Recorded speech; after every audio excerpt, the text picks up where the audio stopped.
Jamal, 37 points tonight. What was working for you? I mean, I think everybody played well. Just getting everybody involved, when you got shooters out there, people are shooting well. CB shooting with confidence. You can't leave KCP for too long. Mike out there, so, having shooters around like that helps and creates some space for me to knock it down. 16 assists for Joker tonight, only 4 points. Have you ever seen a center do that? Do what? 4 points and 16 assists. 5 blocks too. 5 blocks, yeah. That's an unusual stat line. I don't know. I have to ask him. Thank you. Sorry if you touched on this earlier in your career, but when did you develop that kind of mid-post back to the basket game? Oh, well, I mean, I grew up playing. I was taller than everybody, so I grew up playing the 5. So, my dad and I, we worked in and then out.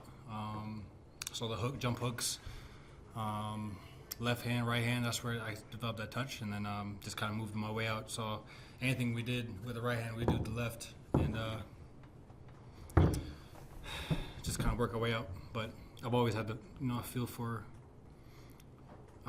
the footwork or where the weight is on my body, and being able to manipulate them or have to recover to jump. Just kind of just playing the game down there, and obviously watching everybody before me, all the greats. I do a lot of studying. I watch a lot of footwork. I slow the tape down and rewatch. So constantly just trying to get better and improve my game down there.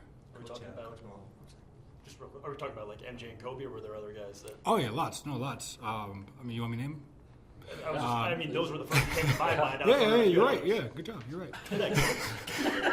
Who else? Yeah. No, I mean Kobe, Hakeem, Dirk. I'm trying to think of the ones that not the obvious ones I used to watch. Andre Miller. Yeah, see, you know what I'm saying? There's another guy. I don't want to miss him, but I'm going to. How much do you have to work on that during your off season for it to continue to feel natural? It's more natural than it ever was. Especially coming off the rehab. Just playing a slightly slower step. So just kind of getting to my spot, being able to get there, and obviously I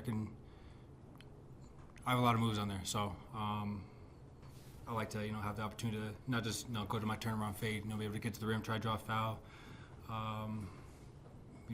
spin, drive, or look to kick, whatever. So I just try to keep the defense off balance. Coach Malone was made the third quarter a point of emphasis. You guys responded with your best quarter of the season. I guess what went right that quarter? What were you guys doing different? I think we all as a team, decided to get out there a little earlier.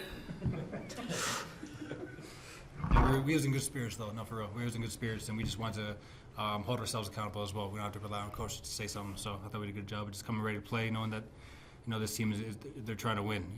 They're playing hard as hell, and we were able to just kind of get a run early. He said that you were in the hallway telling guys we got to defend better in the second half coming out. After the second quarter, is that partially a response to the last 2 games when you give up 85 combined in those third quarters? Yeah, for sure. I just think we could have played a lot better on the defense end and the rebounding. We knew we could score. We knew we could create open shots. We knew we could kind of go one-on-one. But it felt like a 2-point game at the half. I don't know what it was, but that's what it felt like. And we just knew that we could hold ourselves to a higher standard and take care of business at home and try to get that number 1 seed. When you're driving in pick and roll with DJ versus with Joker, just what are some of the, not just differences there, but like different things that you're trying to look for in those sets? I don't want to give all my tips away, Ryan. Maybe have the ball for a second longer with DJ because he's holding the screen a little longer. Whereas Joke, we're more in the same line together. Maybe try to snake a little more with. I pick my spot with Joke, but I try to snake a little more with DJ. Knowing that he'll roll behind it because he's holding the screen. And then I can look to the weak side. Normally the low man's going to be in because it's DJ. So I'm looking for the corner, if he's going to cut or not. I wanted CB to cut today. He didn't. But yeah, I mean, it's just slightly different. I don't think it's, I don't try to make it too much of a difference. It's still trying to play the game and then put pressure on the low man and have to honor DJ at the rim. Joker's obviously, it's going to be a pocket pass. I'm not throwing it up. Yeah. How impressed have you been by Reggie and DJ's pick and roll, both when you were out earlier in the season and now? Yeah, they're really good. Now Reggie's been hooping, man. He's a really good finisher. Got the floaters, left, right hands. Same leg, other leg. You know what it is. So it puts a lot of pressure on the big to try to contain a good finisher, and on top of that, the roll guy that's jumping like DJ. So I think it's been amazing for us, and also having a single side tag guy. If it's Julian or me today, it was me today. That also makes it a little difficult for them. Jamal, you played this Pistons team twice this season. I know they've been struggling, but they seem like a team that is supposed to be, I guess, indicative of their record. I didn't play the first game, but I mean, I don't watch. I'm sorry, I don't watch all the games. They're not like they're not like Kate said, they're not 2-26 bad. You know what I'm saying? Like they hoop, they play hard. I think they had Bogey out for a while, right? They had some guys out, so I mean maybe that played a part. Guys in another lineup, but yeah, I don't have too much to say. I'm a Denver Nuggets fan. Peyton had 13 of his points in the third. Like he's just growing rapidly. Just looks like. Just what are you seeing from him behind the scenes? Just how is he continuing to push himself to get better? I think it's less about the skill, just more about the confidence. I think he's just playing confident, just finding where he can score, where he can make an impact on the game, defending. Even if he doesn't get not getting the ball, he knows he can be out there rebounding, trying to block shots, or just doing something else. So I think confidence and having a belief in his shot and a belief in what he can do on the court. I think everything else will take care of itself.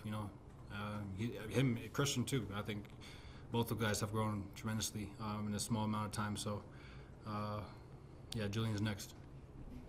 How does the confidence click? Is it just like you get enough minutes eventually, it's going to come with the reps, or? I think it's playing through mistakes. I think that's the biggest one. When I was playing, I could come in. I didn't play a lot my rookie year, but I could shoot, but how could I play defense? That was the question. Could I rebound and push? Was I could I end games? Was I allowed whatever it was? So I think just getting encouragement from the guys on the bench, from the coaches, watching and learning and being put in that situation again after making a mistake. I think that helps a lot.